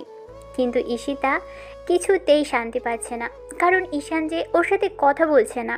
যেটা দুজনের মাঝে হয়েছে সেটা তো কথা বলে সমাধান করে নেওয়া যেতে পারে, কিন্তু ঈশান ওর সাথে কথাই বলছে না। কথাগুলো ভেবেই ঈশিতা ঈশানের দরজার সামনে গিয়ে দাঁড়ালো। ওকে ডাকবে কিনা সেটা ভেবেই কিছুক্ষণ চুপচাপ দাঁড়িয়ে রইল। অন্যদিকে ঈশান রুমে ঢুকে একটা ফুলদানি ছুঁড়ে মারল আর বলতে আরম্ভ করলো, আমার সাথে নাটক করা, আমাকে দাঁড় করানো, সব সময় আমার সাথে জোর খাটিয়ে কথা বলা। কে হই আমি ওর? আমার কিছু হওয়ার দরকারও নেই। আমি কারো কেউ নই, আমি তো সবার কাছে একটা বোঝা। ঈশান রাগে ফুঁসছে। ঈশিতা সেটা বুঝতে পেরে চুপচাপ দরজার সামনে দাঁড়িয়ে রইল। ঈশিতার মনে হতে লাগলো ঈশানের সাথে ভালোভাবে কথা বলার দরকার ছিল, কিন্তু ছেলেটা প্রচুর পরিমাণে রেগে আছে। ওর সাথে কথা বলতে গেলেই সিন ক্রিয়েট করে বসবে, আর কথা না বলে থাকতেও পারছিল না। ঈশিতা কোনো মতেই নিজেকে শান্ত করতে পারছে না। ঈশান একটু স্বাভাবিক হোক, তারপর না হয় ওর সাথে কথা বলবে। মাঝে কেটে গেল 7-7টা দিন, আর এই 7 দিনে ঈশিতাকে কেউ আর বিয়ের কথা বলেনি, কারণ আম্মুর থেকে ঈশিতার আব্বু শুনেছে ঈশিতা বিয়েটা এই মুহূর্তে করবে না। আর ও যে পরিমাণে রেগে গিয়েছিল সেদিন বিয়ের কথা বলতেই, তাতে ভালো কিছু হবার সম্ভাবনা নেই বললেই চলে। তাই বাসার সবাই ভেবেছে এই মুহূর্তে বিয়ের কথাটা না বলাটাই বেটার। বারবার একই কথা বললে হয়তোবা মেয়েটা প্রচুর পরিমাণে রেগে যাবে আর রাগ করে ভুলভাল কোনো সিদ্ধান্ত নিয়ে ফেলতে পারে। 7ম দিনের মাথায় ঈশান বাইরে থেকে সন্ধ্যার মুখে বাড়িতেই, তখন ঈশিতা ওর সাথে কথা বলার জন্য রুমের সামনে আসলো। ঈশিতাকে দেখে ঈশান এড়িয়ে যাবার চেষ্টা করতেই ঈশিতা রাগী কণ্ঠে বলতে আরম্ভ করলো, ঈশান, তুই কি চাইছিস সেটা সরাসরি বল। তারপরও এরকম করে আমাকে টর্চার করিস না, আমি এগুলো নিতে পারছি না। ঈশিতার মুখে এমন কথা শুনে ঈশান কিছুক্ষণ অবাক চোখে তাকিয়ে রইল। তারপর তার ছেলের একটা হাসি দিয়ে বলল, আমি কিছুই চাইছি না। আপনার কি প্রয়োজন সেটা বলুন। আপনি বারবার কেন আমার কাছে আসেন? কথা বলার জন্য তো? যেখানে দেখছেন আমি আপনাকে ইগনোর করতে চাই, সেখানে আপনারও উচিত না আমার কাছে এসে আমাকে এসব বিষয়ে ফোর্স করা। আপনার কোনো অধিকার নেই আমার সাথে জোর করে কথা বলার। তাই আমার একটু অধিকার নেই তোর সাথে জোর করে কথা বলার? এমন একটা কথা তুই আমাকে বলতে পারলি? হ্যাঁ, বলতে পারলাম, কারণ কেউ একজন আমাকে বলেছিল সেদিন আমি নাকি কুকুর, সবসময় তাকে কুকুরের মতো বিরক্ত করি। তাহলে এখন সেই কুকুরের সাথে কেন কথা বলতে আসছেন? আমি তো সেটাই বুঝতে পারছি না। ঈশান, আমি তো বুঝতে আপনি বুঝতে না পারলেও আমি সবটা বুঝে নিয়েছি। আপনার সাথে আমি কোনোভাবে কথা বলতে চাইছি না। আপনি কি এই কয়েকটা দিনে এই সামান্য বিষয়টা বুঝতে পারেননি? আমাকে বারবার কেন ডিস্টার্ব করছেন? প্রতিদিন যেখানে সেখানে দাঁড় করাচ্ছেন। আপনি বুঝতে পারেন না আপনার সাথে কথা বলার কোনো ইচ্ছে আমার নেই? আপনার যা ইচ্ছে তাই করুন, অন্তত আমার সামনে আর আসবেন না। প্রতিদিন এই একই কথা বলতে আমার ভালো লাগে না। আপনি বুঝতে পারেন না? ঈশানের কথাতে ঈশিতা বুঝতে পারল ঈশান ওর উপর কতটা রেগে আছে। ঈশানের রাগ ভাঙানোটা এত সহজে হবে না। ঈশিতা বুঝতে পেরে ঈশানের সাথে রাগ দেখানোর ভান করে ঈশানের শার্টের কলার ধরে ওর অনেকটা কাছে এসে বলতে লাগলো, তুই বুঝতে পারছিস না তোর সাথে আমি কথা বলতে চাই? তুই তারপরও আমার সাথে রাগ দেখাচ্ছিস। তোর আমাকে ইগনোর করার ইচ্ছে? তোর সাহস কি করে হয় আমাকে ইগনোর করার? তুই নিজেও জানিস না আমাকে রাখে কত বড় ভুল করেছিস। এর শাস্তি কিন্তু তোকে ভোগ করতে হবে ঈশান। এরপর ভুলেও আমাকে ইগনোর করার চেষ্টা করলে না, আমার থেকে খারাপ আর কেউ হবে না। ঈশানের মেজাজটাই বিগড়ে গেল ঈশিতার এমন কথা শুনে। ঈশান এক ঝটকায় ঈশিতার হাত থেকে শার্টের কলারটা ছাড়িয়ে নিয়ে বলতে লাগলো, আপনার সাহস হয় কি করে আমার শার্টের কলার ধরার? আপনি আমার চাচাতো বোন, সেই বোনের জায়গায় থাকবেন। অন্য কোনো অধিকারে আমার সামনে তো আসা দূরে থাক। আমার সাথে কথা বলতেও আসবেন না। বিরক্ত লাগে আপনার সাথে কথা বলতে, বুঝতে পারেন না আপনি? তারপরেও কেন বারবার আমার সামনে আসেন? একটু তো ন্যূনতম লজ্জা শরম নেই আপনার? একটা পরপুরুষের সামনে এসে এরকম করে নাটক করতে লজ্জা করে না আপনার? ঈশানের এরকম দ্বারা কথাতেই ঈশিতা ফ্যাল ফ্যাল করে ওর দিকে তাকিয়ে রইল। ঈশান আবারও বলতে আরম্ভ করলো, ন্যাকামো হচ্ছে তাই না? আপনার এই ইমোশনাল নাটক অন্য কারো কাছে গিয়ে করবেন। আমি আপনার এই ন্যাকামোটা সহ্য করতে পারি না। বাসে আসতে না আসতেই এরকম বিরক্তকর পরিস্থিতিতে পড়তে হয়। এরপর যদি কেউ বাড়াবাড়ি করেন তাহলে আমি বাসা ছেড়েই চলে যাব। সেটাই কি ভালো হবে? আমার তো মনে হচ্ছে আপনি সেটাই চান। ঈশানের শেষ কথাটা শোনার সাথে সাথেই ঈশিতার চোখ জোড়া ছলছল করে উঠল। ঈশিতা ভাবতেও পারছে না ঈশান ওর উপর এতটা রেগে আছে। ঈশিতা এবার কাঁপা আর অসহায় কণ্ঠে বলতে লাগলো, তুই আমার সাথে এমন করে কথা বলছিস কেন? আমি তোর কথা বলার জন্য আসছিলাম, আর তুই কিনা আমার সাথে এরকম রাগ দেখাচ্ছিস। ঈশান প্লিজ, তুই এরকম করিস না। আমি এসব নিতে পারছি না। তোর ইগনোরটা আমার সহ্য হচ্ছে না। তুই আমাকে ইগনোর করছিস, তাতে আমার কষ্টটা কতটা হচ্ছে তুই জানিস না। আপনার কষ্ট হলে আপনি ডক্টর দেখান, তারপরও আমার কাছে আসবেন না। আপনার আর কোনো কথা আমি শুনতে চাই না। ঈশান ওয়াশরুমে চলে গেল। তারপর খুব জোরে সোরে দরজা আটকে দিল। ঈশান সেদিন ঈশিতার সাথে রেগে ফোনটা সেদিনই ভেঙে ফেলেছে। তারপর আর ফোন কেনা হয়নি। ঈশান ইচ্ছে করেই আর নতুন ফোন নেয়নি, তাতে ঈশিতা ওকে কল করতে না পারে। আব্বু জিজ্ঞেস করেছে ফোনটা কি হয়েছে। ঈশান বলেছে হারিয়ে গেছে। এটা তো বলতে পারেনি ঈশিতার উপর রাগ করে ভেঙে ফেলেছে। ঈশান প্রচুর রেগে আছে, কারণ ওর সেদিনের কথাতে কষ্ট পেয়েছিল, তাই ঈশিতার সাথে এরকম করে কথা বলছে। কিন্তু ঈশান ঈশিতার চোখে পানি যে সহ্য করতে পারে না, সেটা ওর খুব ভালো করেই জানা আছে। পরদিন সকালে ঈশান কলেজে যাবার জন্য বেরোচ্ছিল। তখন ঈশিতার আব্বু বলল, আব্বু, তুই তো কলেজের দিকেই যাচ্ছিস, বলছিলাম ঈশিতাকেও তোর সাথে নিয়ে যা। আমি কাউকে কাঁধে করে বয়ে বেড়াতে পারবো না। সে একাই চলে যেতে পারবে। চাচ্চু, তোমার মেয়ে অনেক বড় হয়ে গেছে, এখন আর এসবের দরকার নেই। তাই সে বাচ্চা নয় যে তাকে সিকিউরিটি গার্ডের মতো সবসময় পেছন থেকে দেখে রাখতে হবে। ঈশান, চাচ্চুর সাথে এটা কোন ধরনের ব্যবহার? সামান্য একটা কথা বলেছি, তাতে এত কথা কেন বলছো? ইচ্ছে হলে নিয়ে যাবে, না হলে যেও না। তোমার কাছে এত কথা কে শুনতে চেয়েছে? হ্যাঁ, ঈশান কোনো কথা বলল না, মাথা নিচু করে সেখান থেকে সুরসুর করে বেরিয়ে গেল। ঈশিতার সিঁড়িতে দাঁড়িয়ে বিষয়টা শুনল। ঈশানের এমন কথা শোনার পর ঈশিতার মুডটাই নষ্ট হয়ে গেল কলেজে যাবার। ইচ্ছা না থাকার সত্ত্বেও কলেজে গেল ঈশিতা। কলেজে আসতেই দেখলো ঈশানের বন্ধুদের সাথে হাসাহাসি করে কথা বলছে। এরই মাঝে কোথা থেকে যেন একটা মেয়ে এসে ওদের পাশে বসলো আর সবার সাথে হ্যান্ডশেক করলো। ঈশানের পাশে মেয়েটাকে দেখে ঈশিতার প্রচুর পরিমাণে রাগ হলো। বাইরের একটা মেয়ের সাথে কিনা ঈশান হেসে হেসে কথা বলছে, এমন কিছু দেখে ঈশিতার ইচ্ছে হলো ঈশানের সাথে কথা বলার, কিন্তু সাহস হলো না। যদি ক্যাম্পাস ভর্তি স্টুডেন্টের সামনে ওর সাথে সিন ক্রিয়েট করে বসে, তাই যা বলার বাসায় গিয়ে বলবে। ঈশিতা যেন কলেজে ঈশানকে পাহারা দেওয়ার জন্যই এসেছে। ঈশানের পাশে মেয়েটাকে দেখার পর থেকেই ঈশিতার কিছুই ভালো লাগছিল না। বারবার মনে হচ্ছিল মেয়েটার পাশে ঈশানকেও কখনো সহ্য করতে পারবে না ভেবেই ঈশিতার মাথাটা কেমন চক্কর দিয়ে উঠেছিল। ঈশিতা কোনো রকমে বাসায় পৌঁছে রুমের দরজা আটকে বিকেল অবধি বসে রইল। তারপর যখন ঈশান বাসায় ফিরেছে শুনতে পেল, তখন ঈশিতার রুম থেকে বেরিয়ে আসলো।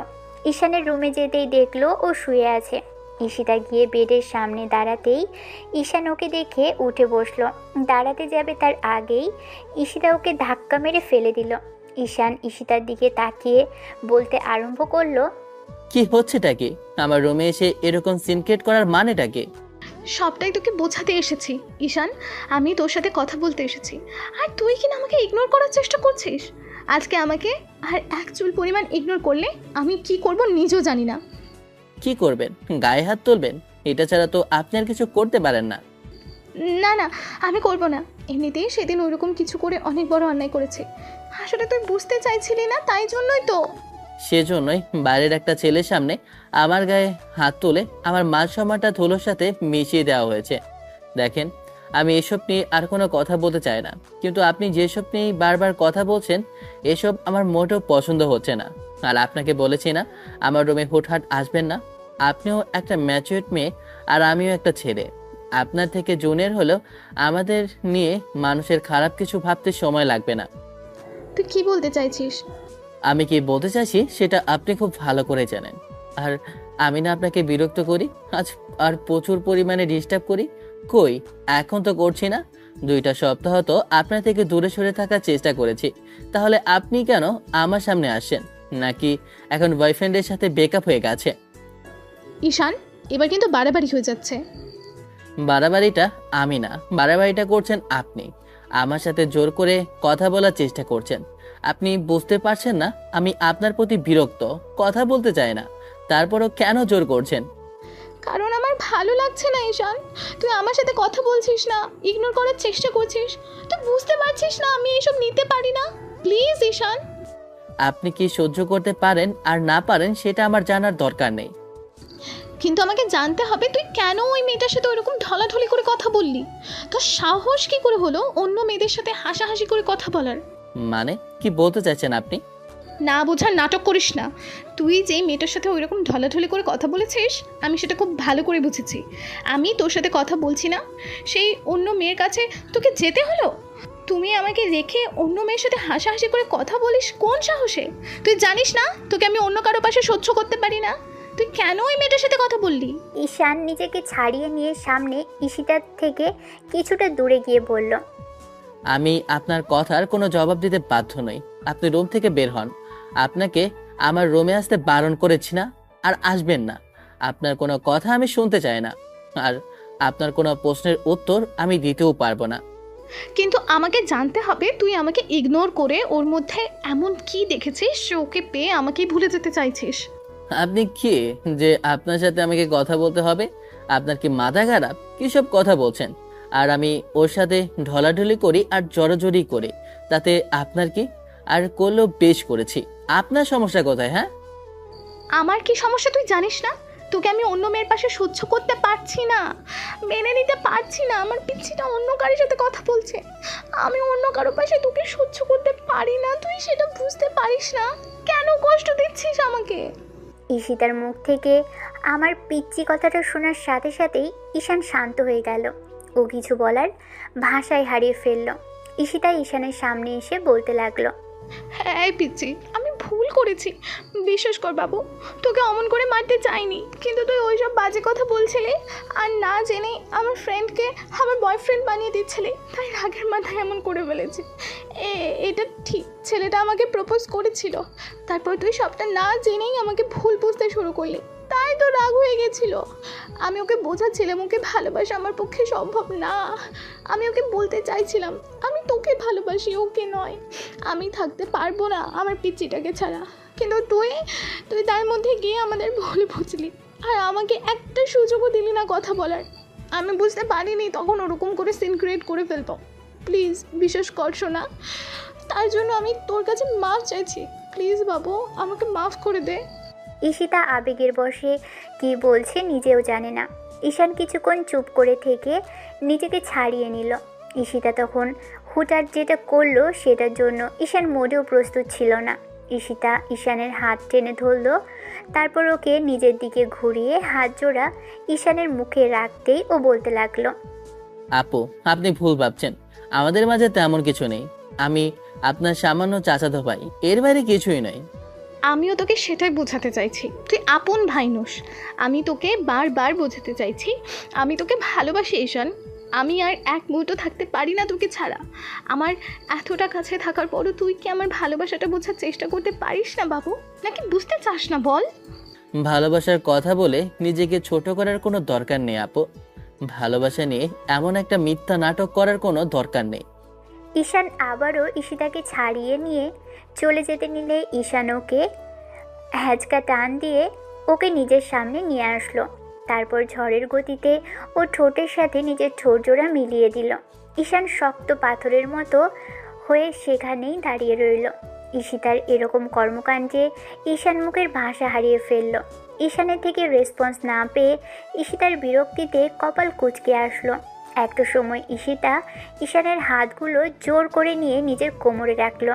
তারপরও ঈশান পাথরের মতো শক্ত হয়ে রেসপন্সহীন ভাবেই দাঁড়িয়ে আছে। ঈশিতা এবার ঈশানকে ছেড়ে দিয়ে ওর বুকে মুখ গুজে দিয়ে ফুপিয়ে কেঁদে উঠল। ঈশান বুঝতে পারছে না মেয়েটার কি হয়েছে হুটহাট করে। আজকে না চাইতেও নিজেই ঈশিতা ঈশানকে ভালোবাসে সেটা বলেছে। ঈশান বরাবর যেটা চেয়ে এসেছে, সেটা ভেবে এসেছে, আজকে সেটাই হচ্ছে। ঈশানের মাথা ঘুরপাক খাচ্ছে। তাহলে কি ঈশিতা ওকে সত্যি ভালোবাসে? কথাগুলো ভেবেই ঈশানের বুকটা ধক করে উঠল। নিজেকে আর আটকে রাখতে পারল না। ঈশান দুই হাতে জড়িয়ে ধরল মেয়েটাকে বুকের সাথে। ঈশান ঈশিতাকে শক্ত করে জড়িয়ে ধরে ওর মাথায় চুলের ভাঁজে একটা চুমু দিল। ঈশানের স্পর্শে ঈশিতা আরও আবেগপ্রবণ হয়ে পড়ল। ও ঈশানকে আরও শক্ত করে আঁকড়ে ধরে বলতে আরম্ভ করলো, আমি তোকে বোঝাতেই পারি না কতটা ভালোবাসি। বারবার শুধু আমাকে কষ্টই দিস, একটাবার বোঝার চেষ্টাও করলি না আমি ভালোবাসি বলে তোর সাথে এরকমটা করি বাবু। সেই দিন রাগের মাথায় তোর গায়ে হাত তুলে ফেলেছিলাম, তার জন্য তুই আমার উপর এত রাগ করে থাকতিস না। ফুপিয়ে কেঁদে কেঁদে কথাগুলো বলল ঈশিতা। এবার ঈশান বলতে লাগলো, আপনার আর আমার এই ভালোবাসাটা পরিবারের কেউ মানবে না আপু। আমাদের মাঝে দূরত্বটাই স্নেহ। আপনি আর এই পাগলামিটা করবেন না। এমনটা করলে আমাদের দুজনকেই কষ্ট পেতে হবে। তাই আমাকে ভুলে যাওয়ার চেষ্টা করুন। হ্যাঁ পিচ্ছি, কি বলিস এগুলো? আমি তোকে কখনো ভুলতে পারবো না। এইসব কথা আর বলবি না। কে মানলো না মানলো তাতে আমার কিচ্ছু যায় আসে না। আমি শুধু তোর সাথে থাকতে চাই। তুই আমাকে ভালোবাসিস, এর থেকে বেশি কিচ্ছু আমি বুঝতে চাই না ঈশান। ঈশান কিছু বুঝে ওঠার আগেই কেউ একজন দরজায় দাঁড়িয়ে ওদের নাম ধরে চিৎকার দিয়ে উঠল। কারো কথা কর্ণপাত হতেই ওরা দুজন দুজনকে ছেড়ে দিয়ে দূরে দাঁড়ালো। দেখলো আম্মু দরজায় দাঁড়িয়ে রাগি চোখে তাকিয়ে আছে। আম্মুকে দেখেই ঈশানের গলাটা শুকিয়ে গেল। আর ঈশিতা ভয় পেয়ে কিছুটা পিছিয়ে গিয়ে মাথা নিচু করে রইল। এবার আম্মু এসেই ঈশানের সামনে দাঁড়ালো। কিছু বলে ওঠার আগেই ঈশানের গালে কষিয়ে একটা থাপ্পড় মারল। ঈশানকে থাপ্পড় মারতেই ঈশিতা এসে ওর চাচি আম্মুর হাত ধরে বলতে আরম্ভ করলো, ছোট আম্মু প্লিজ ঈশানকে মেরো না, এমনিতে পিচিটা আমার উপর রেগে আছে। প্লিজ প্লিজ তুমি ওকে আর মেরো না। আমি ওকে ভালোবাসি, বিশ্বাস করো আমরা দুজন দুজনকে প্রচুর পরিমাণে ভালোবাসি। ও আমার ওপর রাগ করে আমার সাথে কথাই বলছে না। প্লিজ চাচি আম্মু, তুমি একটু আমাদের বোঝার চেষ্টা করো। তোমরা যে এতটা দূর এগিয়ে আসবে আমি সেটা ভাবতেও পারিনি। বাসার মধ্যে এসব হচ্ছে কি? হ্যাঁ, তোমাদের এসব কথা আমি সবার কাছে বলতে বাধ্য হব। আমি তোমাদের কাণ্ড দেখে অবাক হয়ে যাচ্ছি। ঈশিতা, তুই ওর থেকে 2 বছরের সিনিয়র হয়েও কি করে এরকম একটা ভুল করলি? উল্টো বলছিস কিনা তুই ওকে ভালোবাসিস। বাসার মধ্যে এসব কি হচ্ছে? হ্যাঁ, তোমাদের কর্মকাণ্ড দেখে আমি অবাক হয়ে যাচ্ছি। শেষ পর্যন্ত কিনা নিজের চাচাতো বোনের সাথে। ঈশান কোনো কথা বলতে পারল না। তার আগেই গালে আরও একটা থাপ্পড় পড়ে গেল। এরই মাঝে আরও কেউ একজন রুমে ঢুকলো, যাকে দেখে ঈশানের ভয়টা আরও বেড়ে গেল। ঈশান কথা বলছে না। ঈশিতা আবারও বলতে আরম্ভ করলো, আম্মু তুমি প্লিজ চাচি আম্মুকে থামাও, চাচি আম্মুকে থামাও না, ওর খুব কষ্ট হচ্ছে। ডাইনিং রুমে পাশাপাশি মাথা নিচু করে দাঁড়িয়ে আছে 2 অপরাধী, ঈশিতা আর ঈশান। সামনে বসে আছে ঈশিতা আর ঈশানের আব্বু আম্মু। ওদের দিকে রাগী চোখে তাকিয়ে আছে। ঈশিতা আর ঈশানের আব্বু আম্মুর দিকে তাকানোর মতো সাহস হচ্ছে না। দুজনেই ভয়ে একদম চুপসে গেছে। অন্যদিকে ঈশিতার আর ঈশানের বোন মিটমিট করে হাসছে ওদের এরকম কর্মকাণ্ড দেখে। এবার ঈশিতার আব্বু গম্ভীর কণ্ঠে বলতে আরম্ভ করলো, তাহলে এটাই কারণ বিয়েটা না করার? এই জন্যই এতগুলো সম্বন্ধ আমাকে ফিরিয়ে দিতে হয়েছে? হ্যাঁ, কেউ কোনো কথা বলছে না। তাই ঈশিতার আব্বু ওদের ধমকের সুরে বলতে লাগলো, তোমাকে কথা বলতে বলেছি। আমার কিন্তু চুপচাপ থাকাটা মোটেও পছন্দ না। প্রশ্ন উত্তর না দিলে কিন্তু মেজাজটা প্রচুর পরিমাণে খারাপ হয়, সেটা তুমি খুব ভালো করেই জানো। আপু, শুধু আমি নয়, ঈশানও আমাকে ভালোবাসে। আমরা দুজন দুজনকে সত্যি খুব ভালোবাসি। আমি যখন বুঝতে পেরেছি তার আগে ঈশান আমাকে ইগনোর করতে শুরু করেছে। ওকে বোঝানোর জন্যই কথা বলতে গেছিলাম, আর তখনই চাচি আম্মু আমাদের দেখে ফেলে আর রাগ করে তোমাদের সবাইকে ডেকেছে। আমি তোমাদের সবাইকে বিষয়টা বলতাম তার আগেই। তাই বলে বাসার ভিতরে এইসব করতে হবে? একটাবার অন্তত আমাদের সবটা জানাতে পারতে। দুজনের মাঝে দূরত্ব দেখে তোমাদের আম্মুরা আমাদের সবটা তাহলে ঠিকই বলেছে। তোমাদের মাঝে কিছু একটা চলছে, তাহলে শেষ পর্যন্ত এই বেরোলো? হ্যাঁ, ঈশান কোনো কথা বলছে না দেখে ঈশিতা ওর দিকে তাকিয়ে আব্বুকে উদ্দেশ্য করে বলতে আরম্ভ করলো, তুই সত্যি কথা বলছিস না কেন ঈশান? বল না, তুই আমাকে ভালোবাসিস, তুই আমাকে বিয়ে করতে চাস, থাকতে পারবি না আমাকে ছাড়া। প্লিজ পিচ্ছি, আর রাগ করে থাকিস না। যা শাস্তি দেওয়ার আমাকে দে, তারপর রাগ করে থেকে আমাদের মাঝে দূরত্ব বাড়াস না প্লিজ। ঈশান, আব্বু কিন্তু রেগে গেলে আমাকে অন্য কোথাও বিয়ে দিয়ে দিবে, আর আমি তোকে ছাড়া কী করে ভালো থাকবো বল? তোকে কতটা ভালোবাসি সেটা আমি তোকে বোঝাতেই পারিনি। যখন প্রকাশ করলাম তখনই এরকম একটা সিচুয়েশন তৈরি হলো। প্লিজ ঈশান, আমাকে ভালোবাসি সেটা প্রকাশ কর, নাহলে আমি তোর থেকে দূরে হারিয়ে যাব। আম্মু জোর করে আমার বিয়েটা অন্য কোথাও দিয়ে দেবে, তখন পারবি আমাকে ছাড়া থাকতে? ঈশান, ঈশিতা কি বলছে? যেটা বলছে সেটা কি সত্যি? ঈশানের হাত পা ভয়ে ঠান্ডা হয়ে আসলো। আব্বু আম্মুর সামনে জোর গলায় কথা বলার সাহসটা ওর নেই। ঈশান কোনো রকমে হ্যাঁ সুযোগ উত্তরটা দিতে চাইল, কিন্তু গলা দিয়ে কোনো কথা বের হলো না। ও তারপরও অনেক কষ্টে কাঁপা কাঁপা কণ্ঠে বলল, না না, মানে আসলে আব্বু, আমি তোমাকে যেটা জিজ্ঞেস করেছে সেটার উত্তর দাও, হ্যাঁ কিংবা না। ঈশান কোনো রকমে শুকনো ঢোক গিলে মাথা নেড়ে হ্যাঁ সুযোগ উত্তর দিতেই যেন ঈশিতা স্বস্তি পেল। ঈশিতা শুধু চাইছিল অন্তত ঈশান যেন স্বীকার করে নেয় ওকে ভালোবাসে। ঈশানের এই ছোট্ট জবাবে ঈশিতা এতটাই খুশি, ও পারছে না সবার সামনে এসে ঈশানকে জড়িয়ে ধরে ওর গালে হাজারখানিক চুমু খেয়ে নিতে। ঈশিতা সুযোগ বুঝে পিচটাকে শক্ত করে জড়িয়ে ধরে ওর ঠোঁটে লম্বা একটা চুমু খাবে। ঈশানের এরকম ধারা কথা শুনে এবার চাচ্চু অর্থাৎ ঈশিতার আব্বু উঠে আসলো। উঠে এসে ঈশানের সামনে দাঁড়ালো। ঈশান প্রচুর পরিমাণে ভয় পেয়ে গেল। ও পিছিয়ে যেতে নিলেই তার আগেই চাচ্চু ওকে জাপটে জড়িয়ে ধরল। চাচ্চুর এরকম কর্মকাণ্ডে ঈশান অবাক হয়ে গেল। এবার চাচ্চু ওকে জড়িয়ে ধরে বলতে আরম্ভ করলো, তোরা আমাদের সম্পর্কটাকে আরো গভীর করে দিলি রে আব্বু। আমরা তো ভেবে রেখেছিলাম যে বিয়ের কথাটা বললে ঈশিতা অন্তত প্রকাশ করবে ও অন্য কাউকে নয় তোকেই বিয়ে করতে চায়, আর তুইও মুখ ফুটে বলবি তোরা দুজন দুজনকে ভালোবাসিস, কিন্তু সেটা আজকে আমাদের এমন করে জানতে হলো। যাই হোক, শেষ পর্যন্ত যেমন করেই হোক প্রকাশ তো করেছি সত্যটা। বিয়ের কথাটা বলার এই কারণটাই ছিল, আমরা শিওর হতে চেয়েছিলাম যে তোদের মাঝে কিছু আছে কিনা। তারপরও তোরা সেটা সেদিন প্রকাশ করিসনি। তোদের দুজনেরই আম্মু আমাকে বলেছিল যে তোদের মাঝে নিশ্চিত কিছু একটা আছে, তোরা একজন আরেকজনকে ছাড়া থাকতে পারবি না, আর সেটাই সত্যি হয়েছে।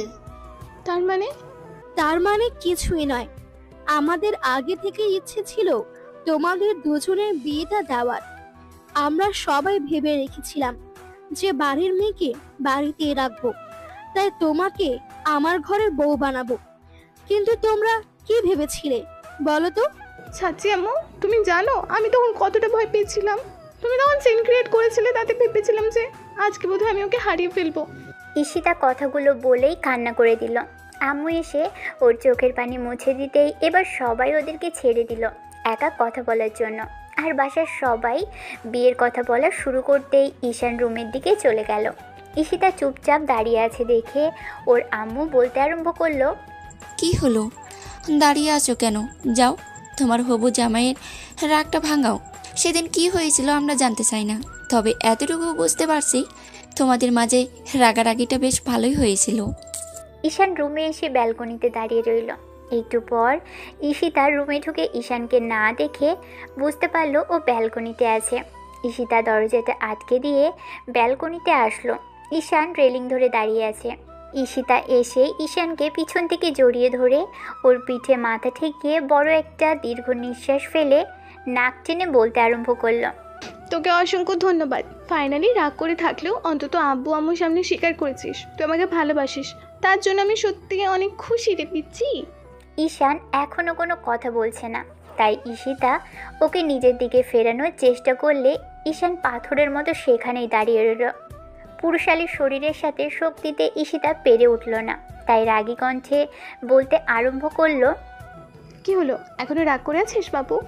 আর কখনো এরকম করবো না তো, বলছি তো। ওই ছেলেটা আমার বয়ফ্রেন্ড ছিল না পিচ্ছি। আমি সেদিন ওকে বলতে চাইছিলাম ও যেন এসব বিষয় নিয়ে আর আমার সাথে কথা বলতে না আসে। দেখ বাবু, ওই দিনের পর আমি ওর সাথে কথা বলাটাও বন্ধ করে দিয়েছি। কেন জানিস? কারণ আমি জানি তুই এসব পছন্দ করিস না। তাহলে কি পছন্দ করে? ঈশিতা এবার জোরপূর্বক ঈশানকে নিজের দিকে ঘোরালো। তারপর ওর মুখের দুই পাশে হাত রেখে বলল, আমি তো জানি তুই শুধু আমাকে পছন্দ করিস আর আমাকেই ভালোবাসিস। আমি ছাড়া তোর অন্য কাউকে চাই না। তুই যদি এখন সত্যি এটা না বলিস তাহলে কিন্তু সত্যি আমি বিয়েটা বারণ করে দেব। আর জোর করে আমি কিছু করতে চাই না। তুই আমাকে দূরে সরানোর জন্য এরকম করে কষ্ট দিচ্ছিস তো? রাগ করে কিছু করার থেকে মুখে বলে দে, তাহলে সেটাই ভালো হবে। আমার রাগটা ভাঙবে না তো, তোমাকে আমার রাগটা ভাঙাতে হবে। প্রতিবার আমি তোমার রাগ ভাঙাই, এবার তুমি আমার রাগ ভাঙাবে। আর না পারলে আমি কিছুতেই তোমাকে বিয়ে করছি না। ঈশিতা এবার কিছু একটা ভেবেই ঈশানের শার্টের কলার ধরে ওর মুখের কাছে মুখটা নিয়ে আসলো। তারপর চোখে চোখ রেখে আদুরে কণ্ঠে বলল, সত্যি তো আমাকে বিয়েটা না করলে ভালো থাকতে পারবি? আমার বিয়েটা অন্য কোথাও হয়ে গেলে আমার কথা তো কখনো মনে পড়বে না তোর? ঈশান চুপ করে রইল। বুঝতে পারলো এই ছেলের রাগ ভাঙানোটা এতটা সহজ হবে না, তাই আদর করেই এর রাগটা ভাঙাতে হবে।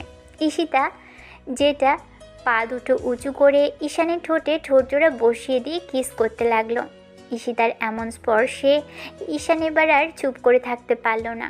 দুই হাতে ঈশিতার কোমর জড়িয়ে নিজের সাথে মিশিয়ে নিয়ে একটু উচ্চ করে ধরল। ঈশিতা ঈশানের গলাটা জড়িয়ে ধরে ওর ঠোঁটের স্বাদ নিতে আরম্ভ করলো। এই ছেলেটা ওর থেকে পিচ্ছি, যাকে কিনা ঈশিতা নিজের থেকেও বেশি ভালোবাসে। ঈশিতা শুধু জানে এই জুনিয়র ছেলেটাকে ওর চাই, ওকে না পেলে কখনো ভালো থাকতে পারবে না। আর এই কয়েকটা দিনে ঈশিতা সেটা বুঝেছে খুব ভালো করে। ঈশিতা ঈশানের গলা জড়িয়ে ধরে রেখেছে। এবার ঈশান ওকে আর একটু উঁচু করে রেলিংয়ের উপর বসিয়ে দিতেই ঈশিতা ওকে আরও শক্ত করে জড়িয়ে ধরল। 15 মিনিট যাবৎ দুজন দুজনের ঠোঁটের স্বাদ নিতে লাগলো। ঈশিতা একটা সময় ঈশানকে ছেড়ে দিতেই ঈশান ওকে ছেড়ে দিল। এবার ঈশিতা নেমে দাঁড়ালো। লজ্জায় ঈশিতা চুপ করে আছে। ঈশান সেটাকে আরও বাড়িয়ে দিল ওর মায়াবী চোখের দিকে তাকিয়ে থেকে। ঈশিতা ঈশানের চোখের দিকে লজ্জায় তাকিয়ে থাকতে পারল না। রুমের দিকে যেতে নিলেই তখন ঈশান পিছন থেকে মেয়েটাকে জড়িয়ে ধরল। ঈশিতা থমকে যেতেই ঈশান ওর চুলের ভাঁজে মুখ ডুবিয়ে দিয়ে ঘাড়ে গলায় অসংখ্য চুমুতে ভরিয়ে দিতে লাগলো। এই পিচ্চি ছেলেটা যে এতটা রোমান্টিক ঈশিতার সেটা ধারণাতেও ছিল না। ঈশানের স্পর্শগুলো বেপরোয়া হতে লাগলো। ওর হাতের অবাধ্য স্পর্শে ঈশিতার নিঃশ্বাসটা ভারী হয়ে আসলো। ও থাকতে না পেরে সামনের দিকে ফিরে ঈশানের বুকে মুখ গুজে দিয়ে খুব শক্ত করে জড়িয়ে ধরল। ঈশান আবারও ওকে ছাড়িয়ে নিল। তারপর ঠোঁটের দিকে ঠোঁট জোড়া এগোতে গেলেই ঈশিতা ওকে ছাড়িয়ে নিয়ে দৌড়ে রুম থেকে চলে আসলো। ঈশানও রুমে এসে ওকে আবারও কাছে টেনে নিল আর তারপর হুটহাট মেয়েটাকে কোলে উঠিয়ে নিল। আচমকা কোলে নিতেই ঈশিতা ঈশানের গলাটা জড়িয়ে ধরে বুকে মুখ গুজিয়ে নিজের লজ্জা মাখা মুখটা লুকোতে ব্যস্ত হয়ে পড়ল। ঈশান ঈশিতাকে নিয়ে গিয়ে যখনই বেডে শুয়ে দিতে যাবে তখনই ঈশিতা ওকে বাধা দিয়ে বলল, এই কি করছো তুমি? আমাদের এখনো বিয়ে হয়নি। ঈশান একটা ডেভিল স্মাইল দিয়ে ঈশিতার পাশেই শুয়ে পড়ল। তারপরে ওকে নিজের বুকের উপর নিয়ে খুব শক্ত করে জড়িয়ে ধরে পড়ল। ভয় নেই, আমি এমন কিছুই করতাম না জানো। আমার নিজের উপর কন্ট্রোল আছে। আমি দেখতে চাইছিলাম তোমার প্রতিক্রিয়া কীরকম হয়। এখন আমার বুকে একটু শুয়ে থাকো। এই বুকে অনেকদিন যাবৎ ব্যথা করছে, তুমি শুধু পারো এই ব্যথাটা কমাতে। ঈশানের কথাতে ঈশিতা ওর টি শার্টের উপর দিয়েই বুকে কয়েকটা কিস করলো। ঈশান ওর মাথাটা বুকের সাথে চেপে ধরে ওর চুলের ভাঁজে চুমু দিয়ে বলল, ভালোবাসি আমার সিনিয়র চাচাতো বোনকে, প্রচুর পরিমাণে ভালোবাসি। আমিও আমার পিচ্চি চাচাতো ভাইটাকে নিজের থেকেও বেশি ভালোবাসি। আই লাভ ইউ বাবু। হোক না শেষটা অন্যরকমভাবে। এই গল্পে কি হতে পারে সেটা আপনারা না হয় বুঝে নিন। বিয়ের পর রোম্যান্স হবে, সেটা সব গল্পেই শুনে আসছেন। এবার না হয় নাই বললাম। দেখা হচ্ছে পরবর্তী অন্য কোনো গল্পে। ততদিন পর্যন্ত সবাই ভালো থাকবেন, সুস্থ থাকবেন এবং আমাদের সাথেই থাকবেন। ধন্যবাদ। আল্লাহ হাফেজ।